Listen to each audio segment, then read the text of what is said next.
Michael, thanks for joining us here at the Bescott Stadium. Defeat in the Carabao Cup in the end tonight. Just give us your initial thoughts on the game, please.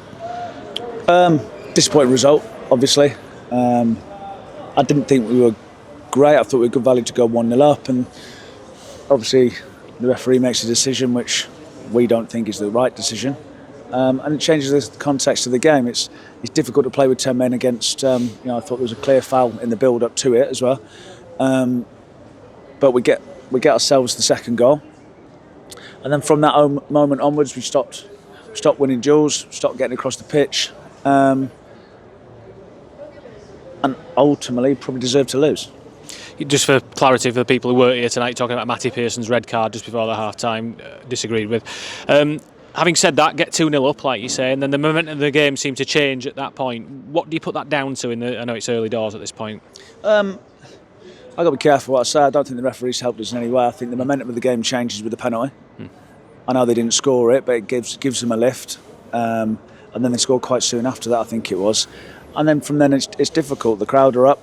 And I think, it's just decision making at key moments, whether to keep it, whether to not, when to jump out, when not to jump out, when to be harder to beat, essentially.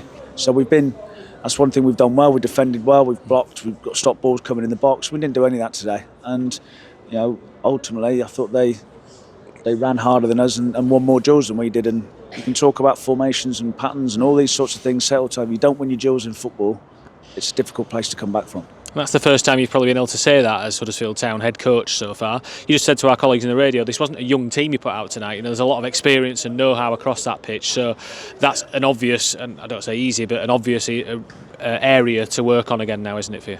They're all responsible. It's not about 11. There'll be injuries. Obviously, there'll be suspensions now. There'll be people will miss through illness or whatever. So they all need opportunities, and they all need to know their roles and responsibilities with and without the ball. And I think that was the most disappointing thing today. I think there was a couple of good performances in there. I thought Josh Caroma didn't do himself any harm. But no, it's tough. No one likes losing. Me no more than anyone. But I'm probably a little bit quiet today because you're watching them.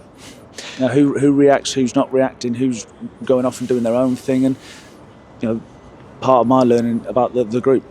And you are still learning about this group, aren't you? In many ways, will tonight be as valuable or perhaps more valuable than some of the wins we've had so far when you look back on this in weeks or months? Time will only tell. In hindsight, you might look back and go, that was a needed sort of jolt that we needed. It's hard to win a game of football.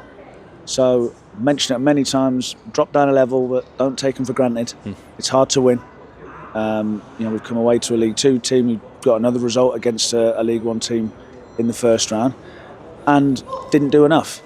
I don't think we'll help today as well. So, I will protect the players a little bit there. I don't think there was big moments in the game that definitely didn't go our way, but we have to do better on certain moments in respect to what we do as well. You just said this credit to the opposition as well, because Walsall played well in parts in the second half tonight. Yeah, it's not all about us. There's 11 blokes trying to stop us.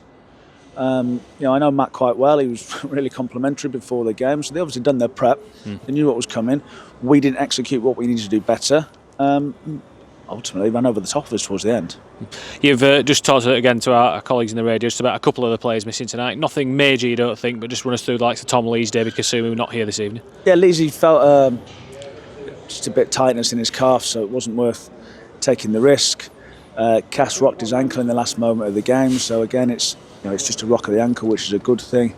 Mikael Miller's had a personal thing, something's gone on at home, so they should all be back for the weekend, which is a positive. Obviously the Brody one, we're not quite sure what the results of the scan are, but I wouldn't have thought he won't be fit for the weekend. Just to finish off the fans tonight, we had over 600 here for a Carabao Cup game in the Midlands. Want a great journey here, I can tell you that as well, but credit to them because they came out in the numbers tonight. Yeah, they did turn up, literally.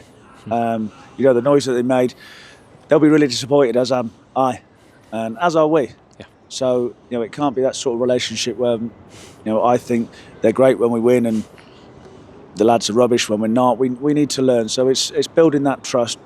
Really, really grateful that making the journey down. I know that road down this part of the world quite well. I've got another hour down the road further when I go home. But no, it's really, really appreciated. Hopefully, we can give them a much more improved, rounded performance on Saturday, because we know there'll be even more than 600 in really big game for us. Michael, thanks for joining us. Cheers, Dave.